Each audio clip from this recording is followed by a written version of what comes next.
Welcome to Caffeinated Conspiracies, where mysteries, conspiracies, and the unexplained come to life. Grab your favourite brew and get ready for a mind-bending journey through the extraordinary. I'm Omer, and I'm Glen, and together we're your hosts as we sip on curiosity and explore the enigmatic. In each episode, we'll dive deep into the unknown, unraveling tales of intrigue and shedding light on the secrets that have baffled the world for centuries. we're not just here to tell you the stories. We're here to question them, dissect them, and invite you to join the conversation. So, brew your curiosity, prepare to be captivated, and let's embark on this caffeinated adventure together. This is Caffeinated Conspiracies. And we're your guides through the uncharted. Grab your coffee and let's dive in. La Llorona, the weeping woman, haunting the folk tales of many cultures, with her sorrowful cries echoing through the ages. Welcome to Caffeinated Conspiracies, where we brew intrigue and delve into mysteries that keep you wide awake at night. Today, join us as we uncover the chilling legend of La Llorona. Grab your coffee, turn down the lights, and brace yourself for a journey into the haunted tales surrounding the weeping woman. Chills. And it's not just because the window's open. Actual chills. Yes, welcome to this week's episode of Caffeinated Conspiracies. For the first time in what feels like a long time, it's just me and Omer on this episode. As majority of you... Actually, because of the order of the episodes. Yeah, I was going to say It's that. going to feel like a long time for us. Yeah, but for you listeners, there might be an episode where there's a guest, where there isn't a guest. We've had some great guests this season, and we do have to say thank you so much. I think this episode does go out sort of smack bang in the middle of everything. Yeah, I think it does. To us, everything is all over the show, and it has been so weird recording it this way, and compared to the first season where we recorded it in chronological order, more or less. And this one's just been higgledy-piggledy all over the show. But we're working through it. We're getting there. It's the things you learn with guests. Yes, is that they're not always available on your schedule. Which I find is rude. Yeah, exactly. They should bend to our schedule, not us bending to theirs. But we are here. We're doing another episode. And as Omer very coolly, I'd say, put it in that intro bit there, that is probably one of my favourite intros. I'm going to have to put some like really eerie music on that just to keep it going, because that was brilliant. And yeah, we are looking at La Llorona. The woman in white. She's also been the weeping woman. So many different names for her. I'm kind of weird with what's going on in the background at the moment. I was just going to say, it was like you said you were worried about her, then a white hand comes out of your screen. So this might have to be like a TikTok clip here. So basically, I have moved to a different room where I do the podcast. I thought it looked a bit bland behind me, so we put the TV on, and now it's playing random adverts from YouTube. We did try to have a lake just to sort of go with the aesthetic of it all, but you know, if a crazy woman in white comes at me, I am so sorry. But we'll see how it goes. But Omer, I mean, with the story of La Llorona, as fans of the series Supernatural, we already know a lot about this in a way, because this was the very first episode of season 1 that we met La Llorona, and they chose a very different, well, not a different story, but one of the stories La Llorona does. But obviously we'll get more into that soon and go into the main story of it all. But where did your research or your already vast knowledge of this already go, or lead you? What did you come up with? This one was odd compared to what we've done before, because every other thing has a conspiracy or a theory behind it. This one comes with its own explanation. And it's like this is the... Everyone says it's like a folklore and a myth, but folklores and myth come with a very big hint of truth in them. Yeah. And that's what I love about this. And I think this is our proper first ghost story. I mean, I know we've got Hotel Cecil, and we know that we've discussed that, but we're going to discuss that. But that's got answers, and we've got, you know... But it's got mystery speculation. There's some answers. And there's a bits. conspiracy, which is what we're about, the conspiracy side of Yeah. stuff. And this one doesn't have a conspiracy conspiracy to it. This one is just a folk tale, a mystery, but there's no conspiracy. No one's like... People are saying they saw it, they didn't. Yeah. They've had an experience, they haven't. She's changed over time. Yeah. There's a few different origin stories for her. Yeah. But She's sort of like a Marvel character at this point, that they keep rewriting a backstory.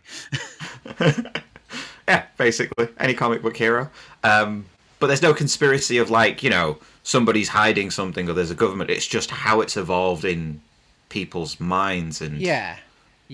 I mean, public knowledge. I've genuinely liked this story, and I really think it's cool. And bearing in mind, doing the research for this has made me want to do some more folklore episodes in future seasons, because I mean, much like when we talked, you know, we did Mothman, we've done the Loch Ness Monster, or it could be coming up this season. Like I say, I don't know whereabouts in the series this goes. I'm pretty sure this is smack bang in the middle, which means Loch Ness is coming. We've already recorded it at this point, but again, those are cryptids. This is... Yeah, this one doesn't sit in the cryptid. No, it doesn't fall in that section, and that's what I've liked about it. It's fascinating, and I mean, I like the paranormal. Okay, I've wanted to do quite a few paranormal episodes, and we will be doing. If you're interested, do please leave comments and let us know if you are interested in some paranormal episodes. Let's see how this one goes first.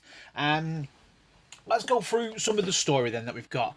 And I do need to say, for those that are already long-time listeners, new viewers, finally got myself a second screen. I don't have to keep looking at my phone to look at my notes. So if you just see my head turn this way, I'm not ignoring Omer. I'm reading my notes on my finally. It's okay, I'm used to it.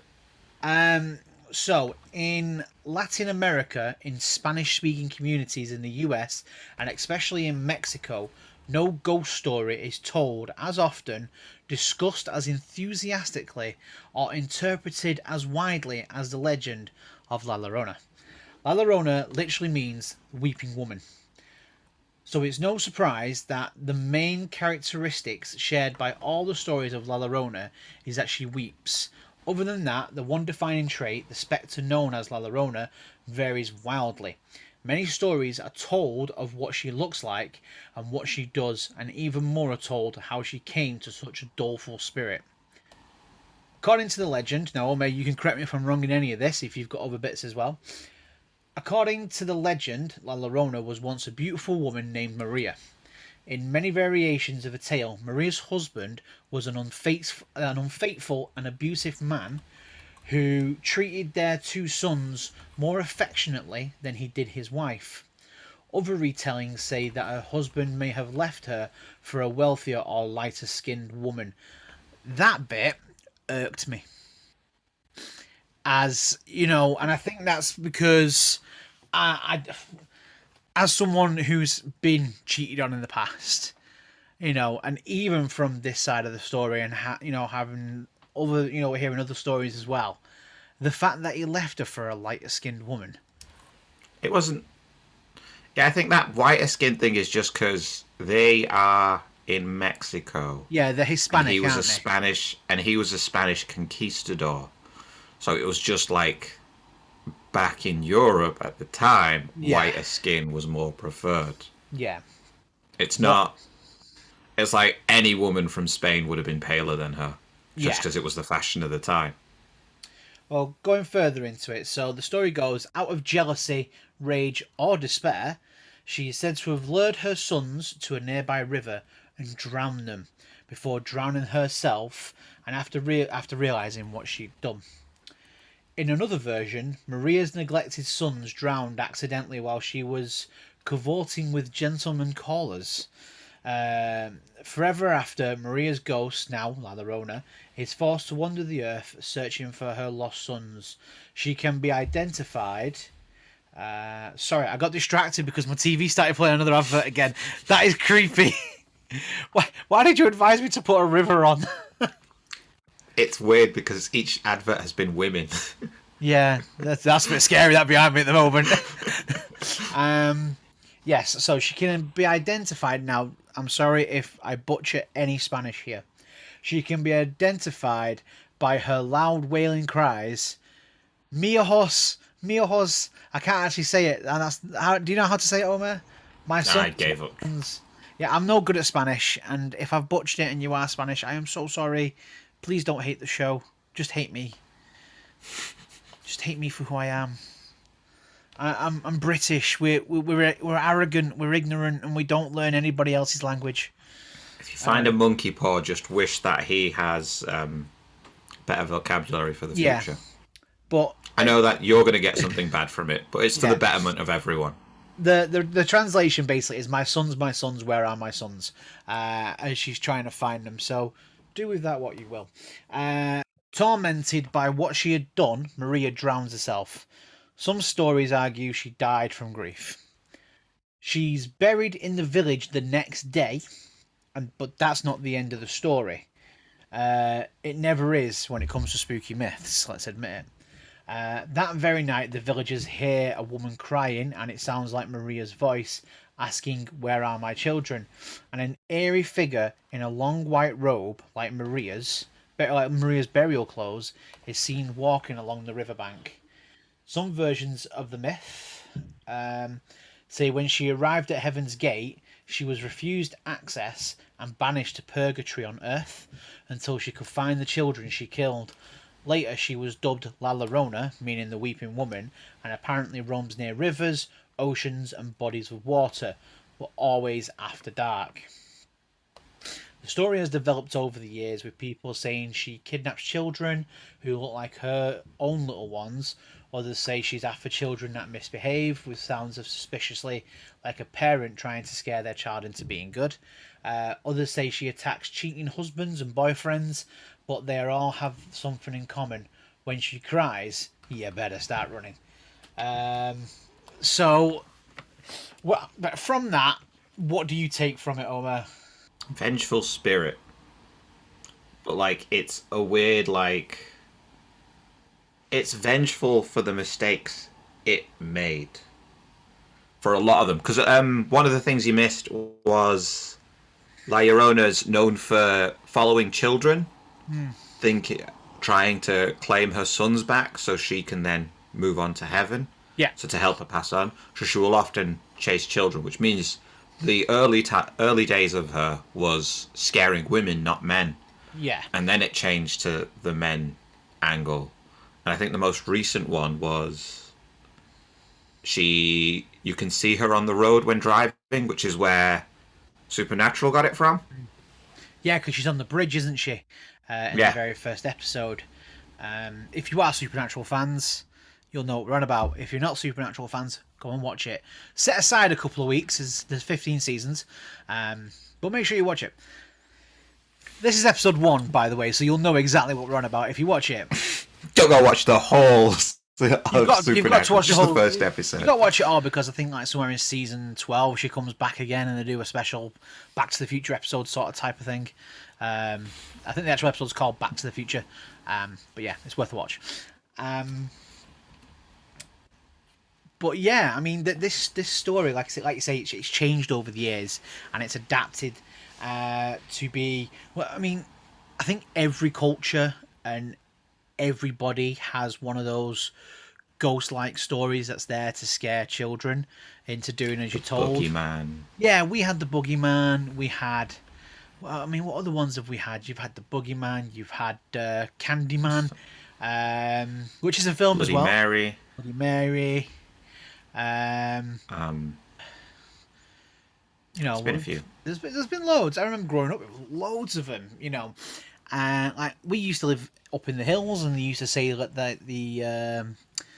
there was a big dog out on the moors and things like that, and it'd come and get you if you ever wandered off the path and stuff like that. So I've heard a lot of them, and there's been loads of different stories over the years.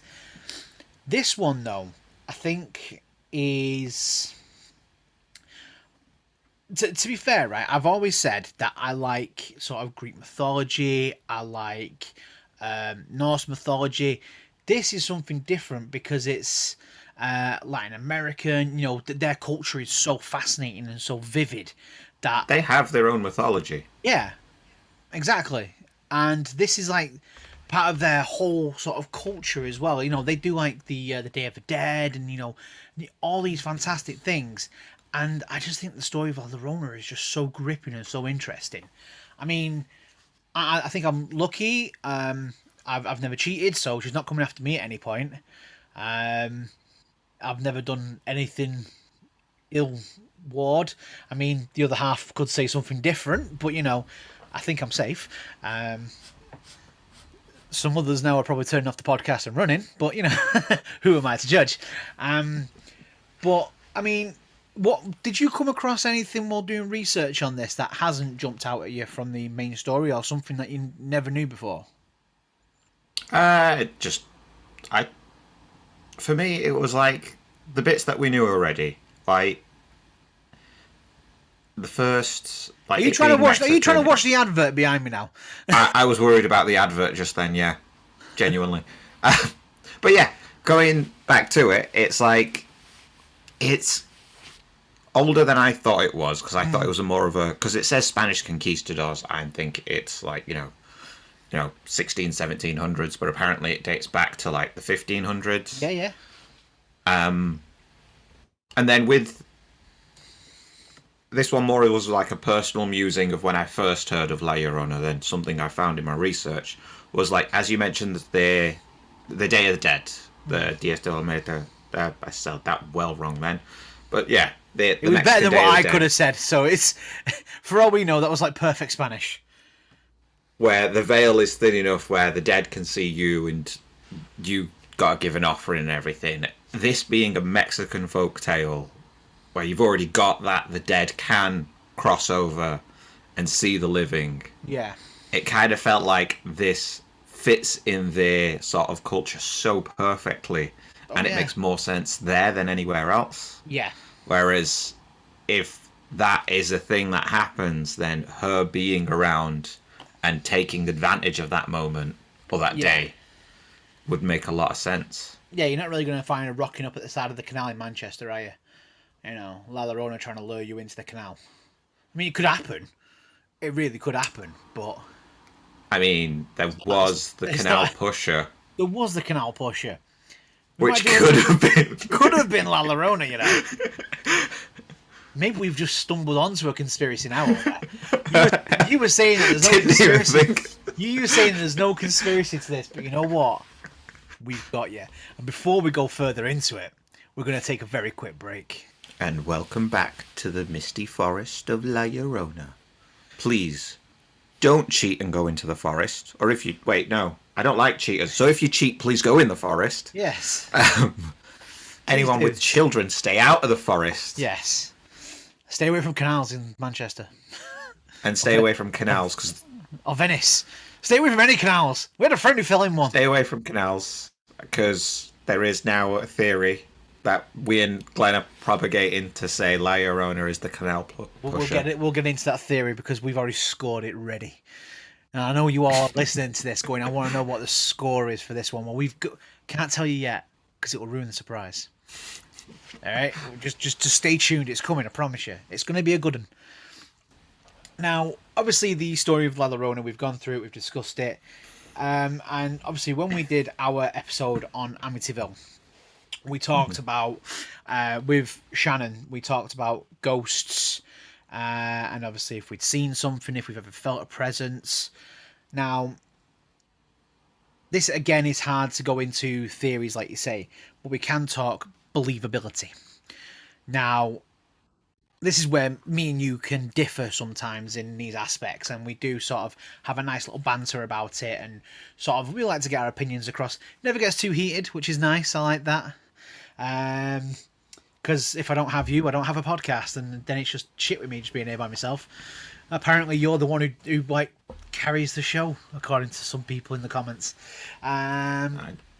It's a heavy burden. It is. So believability of it all. Let's look at all the different stories that we've got. So let's go off the main one. La Llorona, Maria at the time, her husband has been cheating on her, and he favours their sons more than she does. So while he's off having his mistress one night, she's lured the kids down to the lake and drowned them. And stricken with grief, she drowns herself. On a scale of 1 to 5 of believability, Omer, where do you land that particular story? I put that one down as a 3. Yeah? I can't completely disapprove it. Yeah. But, like, there's enough tales, and you can probably find news articles of women in, like, fits of passion and grief doing similar things. I don't think it's just women. I think men have done things like that as well, you know. I was going to and then when you add in something like postpartum depression. Yeah, you know, I never thought of that. Yeah. Like, the only thing is, though, happen. I've always, and this is because it's, I think, very narrow-minded of me at this point, and I will admit that. And I have said it to some people, and they've gone, no, that's just an idiotic way of thinking of things.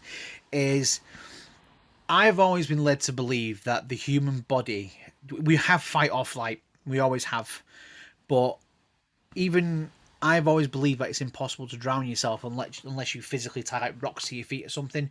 If you keep your head under the water, your immediate reaction is, when you can't breathe, to jump up, to go for air. No matter how fast you do it, you're going to try.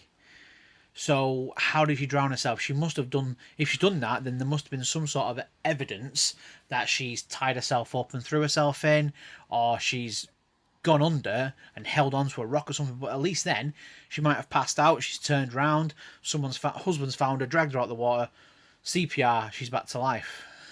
Couple of things on that. So if she drowned face down, then even when she reaches the surface, she's still dead because face is in the water, not turning around.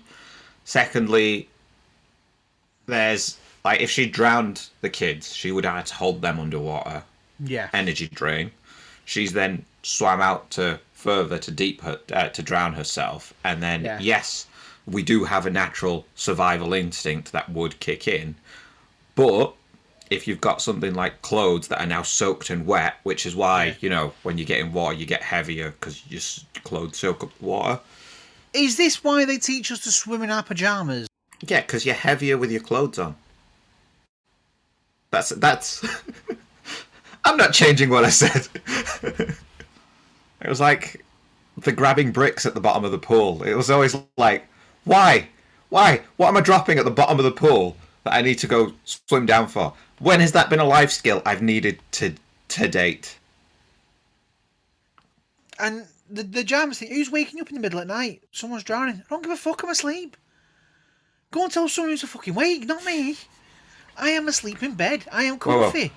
And besides, I don't even sleep. I don't sleep in pyjamas. I sleep in pajama shorts. And I still ain't getting out to save anybody. And then the person who's waking you up, you're like, why didn't you go in? Yeah. Why are you waking me up? You can swim. You go and save them. Get a big stick. I don't know. Anything. The house is flooding. I don't care. It's going to be another 20 minutes before it gets to the top of the stairs. I'm fine. Wake me up in a bit. If anything, inflate the inflatable mattress under the bed so when the water rises, so does the bed.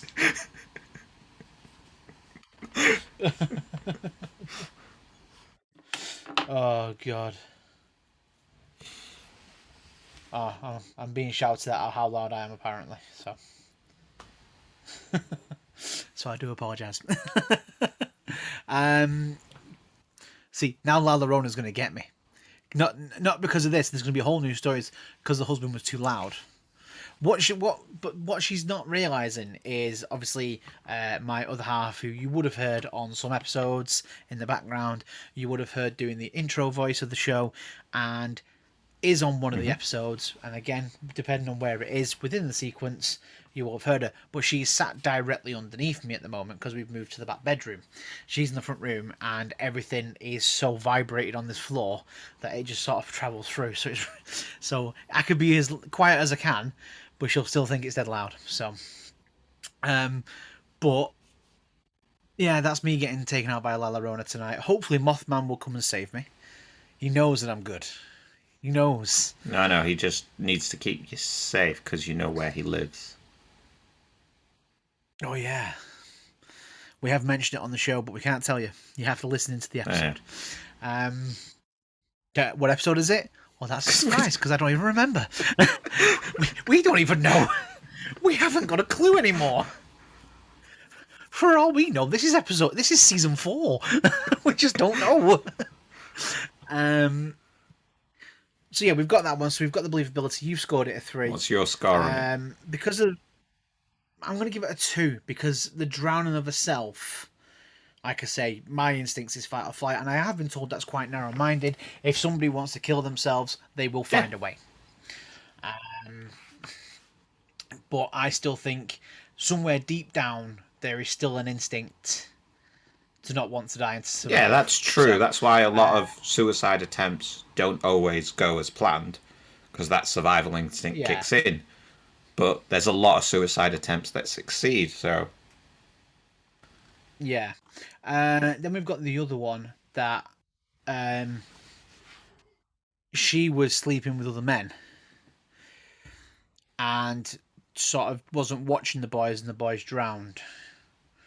How do you feel about that one? That one only makes sense in the original telling, because the original telling was she used to wander near the lake where they drowned looking for her kids. But every modern every retelling of it that I can find after that still mentions it, but it's not the main point. So it doesn't work for the story of La Llorona, as in, the weeping woman afterwards. So it's a believability. I've got to put it as a 3 because it is as believable as the other one. But I just don't like it. So sort with you, I can give it a 3. I think it's got some merit to it and some believability, but like I say, there's still plot holes in it all, isn't there? And obviously, building on one of the other ones as well, the first one we mentioned, and obviously adding it to a second sort of story, is that she still drowned the boys, but because her husband left her for somebody else, a lighter skinned woman. How do you feel about that one? Do you think that one's a bit more believable? I mean, she drowned him in a fit of rage, and obviously because he could have said that he's taking the boys with him, and she's like, if I can't have him, no one can. Yeah, that was what my take from it was. It wasn't her fit of rage was like, no one can. If you don't want me or the boys, no one can have us, sort of situation. Mm-hmm. And back at the time, especially with the fact that in that story he is the Spanish conquistador, it was quite common for them to come over, sort of have women here, and then run away to another woman back in Spain or wherever. Yeah. So it's sort of like they drank the Kool-Aid together and just sort of went off on the lake together. That makes it sound more peaceful. It does, doesn't it? Yeah, I kind of like that one.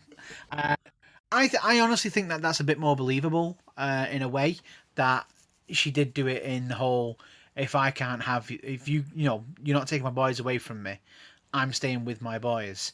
And that's why she's took all 3 of them out to the lake, and where that way I could have believed she would have tied herself to a rock or something. So she did go under. She's held the boys under, then she threw herself in. Then we've got the one that she did just literally die of grief. She did drown her boys. She didn't drown herself. Husband's left. And she just died of grief and then was buried the next day. And then she started to haunt the village. What are you giving that one? That one, just the death by grief. No, it can happen though, because some people have died from a broken heart. It's actually got an actual name, and it is a real thing that your body just starts to shut down because it is just sort of feeling so much emotion that it is called broken heart syndrome. And it could be that that's what she was going through, and obviously they didn't know what to call it or what it was. Don't forget, she's drowned her sons. Her husband's left her for someone, let's face it, in this day and age would probably be, without sounding bad, and I really don't want to sound in any sort of way, she'd be like an upgrade. She's a lighter skinned woman. She'll be thin. She'll be all this beautiful, that this thing that this man wants, she'll be desirable again because she's not had children. And he's got his wife who has had kids, and he's sort of like, yeah, she's not as good as she used to be. I'm not saying that's any way that I think, or Omer thinks, or anybody who listens to this show thinks. That's just the way that this guy would have thought at the time. And if I'm wrong, I'll hold my hands up and say I was wrong. But it happens, and we've seen it happen. And obviously, he's just seen her as an upgrade and gone off with this new woman, and left Maria, and she's obviously drowned her boys in the fit of rage. And then when she's realised what she's done, and her husband's left, and she's by herself, she's alone, she's got nothing. She has literally, her body's just given up.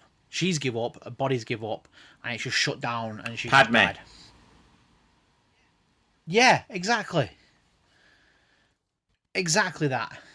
So on that then, what do you think? What believability wise that she did die of a broken heart, just gave up? Died of a broken heart, gave up. I can't know. Yeah, I've got to give it a 4 because it's more 4. It's on a similar vein of the other ones, so like it's as believable. But I like that idea more than the suicide option, so I'm giving it a 4. Yeah. Okay. All right. I like it. I like it as well. I think I'm going to be joining you on the 4 there.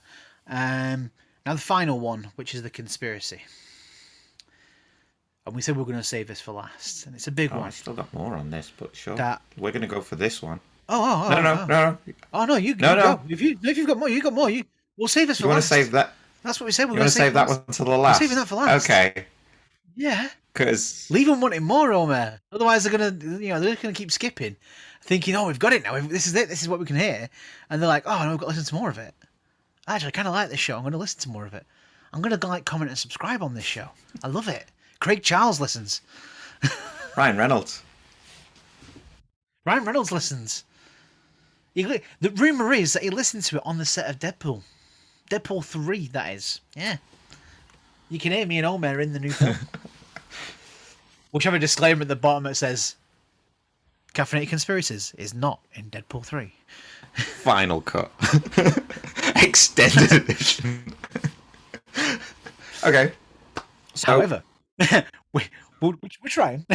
So a personal theory on this. Oh, okay, we've got a personal. It came from doing the research on La Llorona, the extra things, because it was La Llorona. Is that like a side cut? La Llorona, the extra things. Well, yeah, because doing the research, it's like she's known as the Weeping Woman, usually portrayed in a white dress. Often, like one of them was she was jilted, so it was just not long after they got married. So she bought part of the wedding dress to drown the kids or something. And that sort of hits a nerve for like many, many others. She's not the only one.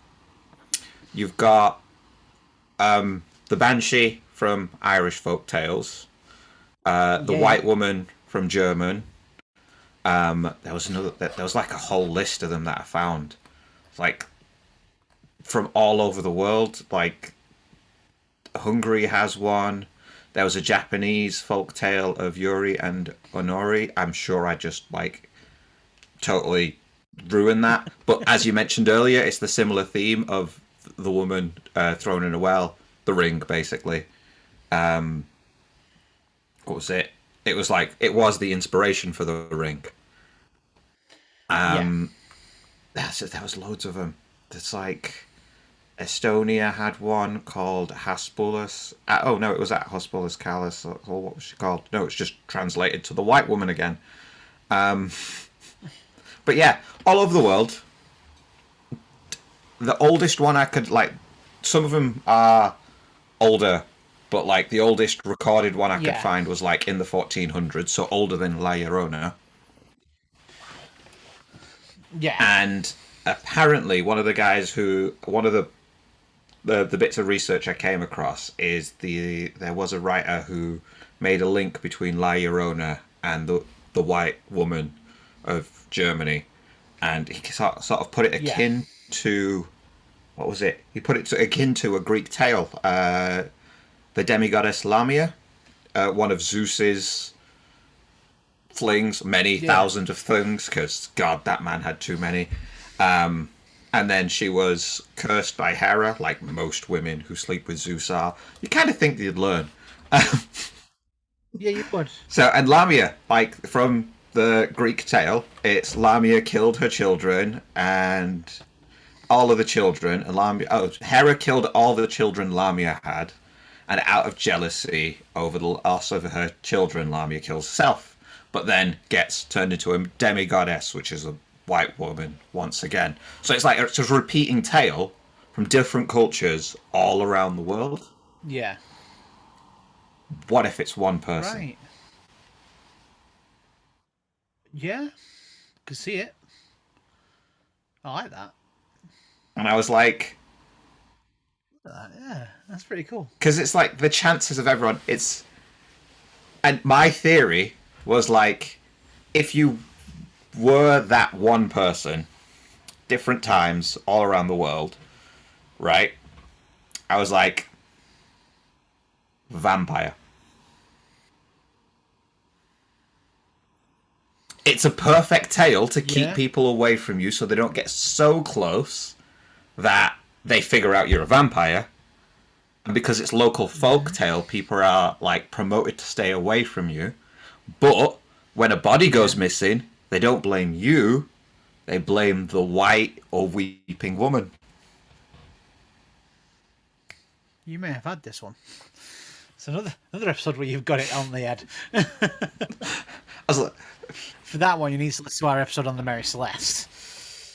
Omer's about to drop the biggest book ever. just need a mic. Actually, I have a mic. I'm not dropping my mic. Don't drop the mic. They're expensive. But yeah, no, that was my theory. It's like, because it's repeating, you assume that the oldest one is like a vampire. Timeless. It's why she always shows up as in a white dress, because she's pale-skinned already. You don't look as pale as when you're in a white dress, because the white will brighten you up. Yeah. It's always a dark-haired woman, by the way. Like, none of them show up as ginger or blonde. Good point. So it's a similar described woman, similar described sort of features. Like, even the Banshee was like, lures people to the Banshee foretells death. So she foretells death in the family. So if you're the vampire, you're just foretelling death of somebody you're going to now bite. That's your next meal. And all in all, these have all been creatures in Supernatural. Yeah. Well, there's a few that probably haven't, but most of them, yeah. But I'm protected. I'm protected. I can't be taken. But yeah. I like that. That's actually pretty cool. Is that it? That was mine. That was my personal one from everything I researched. Now we're going to drop it. This is where. Wait, what do you rate mine first? Oh yeah, shit. Sorry. A 4, because I like it. It's cool. It's got some merit. But yeah, I think I enjoyed that. What do you rate your own? I rate it 4 because I haven't fully flushed it out, and I'm like, maybe there's a better mythological creature that could fit the role instead of a vampire. Just vampire made the most sense to me at the time. Skinwalker. Do you know what? That's weirdly been popping up on my TikTok a lot. Well, we aren't going to be doing. I know, but Skinwalker it's like Ranch we haven't. Besides writing it down in our episode list and one text message to say we're going to do this, like I haven't said anything. But my TikTok feed is now full of Skinwalker caught on camera. What we have just done is already announced what the first episode of season 3 is going to be, and we're only midway through at this point. Hopefully, when this episode comes out, we think is smack bang in the middle of season 2, and we've already dropped what episode 1 of season 3 is going to be. And we usually wait until like a week before we start recording, or at least a week before we've actually published an episode to announce what's going to be coming that season. So you heard it here first. You're going to be getting Skinwalker Ranch on episode 1 of season 3, and maybe Omer comes on and tells a story again, but it's a Skinwalker. Maybe it's not Omer at all. Let's see. Maybe it's not. But yes, going on to our theory that the Manchester Canal pusher is none other than La Llorona. Yep. I mean, it makes sense. It is mostly men that have been pushed into the canal. And I reckon these are men that have cheated on a night out. They've kissed another girl. Or a guy. The missus is either with them. Or a guy. Yeah, you know. Their other half is with them. They've seen it. They're not happy. They've stormed off. La Llorona's just come out of the shadows in a white dress. Whoever's already cheated is thinking, hey, I'm lucky. I got another girl on for the night. And she's come over to sort of like, you know, put on the moves and then just pushed them in the canal and then sort of like held them under. Yeah, Or hit them with a trolley, because there's lots of trolleys in the canal as well. No, I got a feeling like she did the whole, like, drown with me sort of. Went with them. No one else saw it, so it's like, we all assume they were pushed. But, you know, she was there with them. She took them down. It's the... She took them in. Because she's a ghost already, she can just sort of like float off. But I mean, have you noticed like the bodies of water that we're talking about, like this beautiful lake behind me on the TikTok clip that you will have seen? This beautiful lake that is crystal clear water. That why on earth would you want to come to Manchester to Salford to use one of our canals that you'd probably find a used condom in? You ain't finding no used condom in that lake there. But you got to think of it. It's more to go. You know, like the amount of cheating men next to that lake compared to the amount of cheating men next to a canal. I'm sure the numbers are much higher. You put a takeaway next to a canal, right? You've got him. How to catch a cheater? Just put a takeaway. La Llorona, you heard it here first, right? You see me and Omer and I out, just high five us, just let us go, right? We've give you the idea, right? All you've got to do, I don't know, set up a takeaway shop. Sat there on a bridge over a canal, just with like a pizza off a fucking fishing rod. I was thinking like some more chicken or something. Just a single chicken leg. Just a chicken, hot and spicy chicken wing. You know, I like my chicken wings. It's, oh yeah, or a kebab. You know, you've been on a night out, a bit of doner meat hanging down. You'd be like, oh yeah. Caught one. I'm gonna go push him now. Then she looks at you and goes, no, he's not a cheater, so we'll let him go. No, he looks like the type. Let's fish him in, and then let's push him off the bridge into the canal. And there you go. Another advert started playing behind me again now, with some weird looking thingies. Swimming again. What's going on? Yeah, I know. The dog just doesn't care. If a ghost come here now, the dog is fast asleep on the bed, doesn't care. Head over to our Instagram page to see a picture of the dog. He's like the new mascot of the show. And named after along food. with Moose the alpaca. Yeah, he is Waffle. And don't forget, like I say, Moose the alpaca as well, the teddy. Is he like a chocolate mousse? He's also like... no. I'm just saying, is it like, is he named after chocolate mousse? No, I just thought he'd give him a weird name. Why would anyone call an alpaca Moose? You wouldn't expect a moose to be called an alpaca to be called a moose. I mean, I also have a plush, which sits above my screen. It's been here the whole time. And I do play with it because it's like a stress toy. And it's... I named it Rudolph. Rudolph. I like it. Yeah, it's a little stress thing. So the canal pusher. Is La Llorona. What are we scoring that? What are we scoring that out Oh, of 10? no, what? I'm giving this a 10. I'm giving this a 10, right? This is a double score, this, right? On a scale of 1 to 10, not the usual 1 to 5. 1 to 10, where is this? I give this an 11. I believe this is fact. Oh, mate. Right there with you. Right there with you. Me and Omer will head out to the canal and we will find the evidence. I'm going to set up cameras up and down the canal, and you're going to see the canal pusher the whole time was a woman in white. And then you turn to the local paper. 2 podcasters found dead. Eating chicken. No, not dead. Missing. Yeah, missing.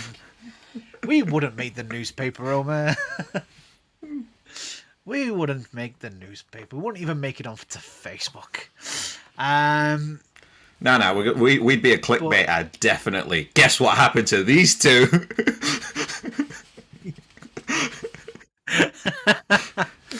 I think on that note, we will start ending the show this week. If you have enjoyed listening to something a bit different, like say folklore, it's the first time we've done a folklore episode. I've enjoyed it. I think it's been fun. There's been some proper strange stories to come from it, and I think the ghost story side of things is really cool. I like the story of La Llorona, but there are so many other sort of ghost stories, folklores, myths and mythical sort of things like this that are so interesting. But if you do want to hear more of them, please do let us know, because obviously you don't tell us, we're not going to make them, or we will put them in and you might not even enjoy it. So please do tell us if you do like these types of episodes. Omer, would you like us to do another episode like this at some point, of folklore or anything along those lines? Folklore ones are fun. I do prefer the ones that have more conspiracy to them. We've got a bit more that we can go into, yeah.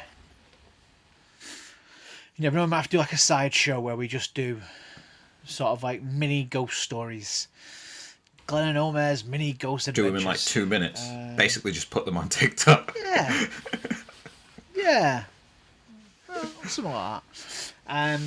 Remember, you can find us on Facebook, Instagram, Twitter, which is now X, YouTube, and like I say, you can support me and Omer on Coffee as well. We are trying to build up for the 4th season after my baby has arrived. 4th season, we want to try and get some cameras and actually have full video content for you, where we can see a full video podcast, completely unedited, just for the bants, just so you can see behind the scenes content more. But like I say, we can only do that with your support. We are trying our best. We do sort of do this in our spare time for fun, much like every other podcaster out there. And we do want to say thank you to everyone who's been on the show so far, and everyone who is coming in the show later in this season, depending on where this episode is. And like I say, we've got so much lined up. We're going to be appearing on some other podcasts. We've got other podcasters who are going to be appearing in season 3. But yeah, but for now, we're going to roll that little outro bit that we've got. But for now, we're going to say goodbye and see you on the next episode. Why did I really want to say fuck you, San Diego? Thank you, everyone, for joining us on this intriguing journey through the unknown. We've had a blast exploring mysteries, conspiracies, and the extraordinary with you. If you've enjoyed our discussion and want to stay updated on our latest episodes, make sure to hit the subscribe button and share the caffeinated love. And if you've got a conspiracy theory or an unsolved mystery and you'd like us to delve into it, don't hesitate. Drop us a line. We love hearing from you. Until our next caffeinated adventure, keep sipping on curiosity, and remember that sometimes the truth is hidden behind the most unexpected place. This is Omer. And I'm Glenn, signing off from Caffeinated Conspiracies. Cheers, and until next time, take care, and may your curiosity never run dry.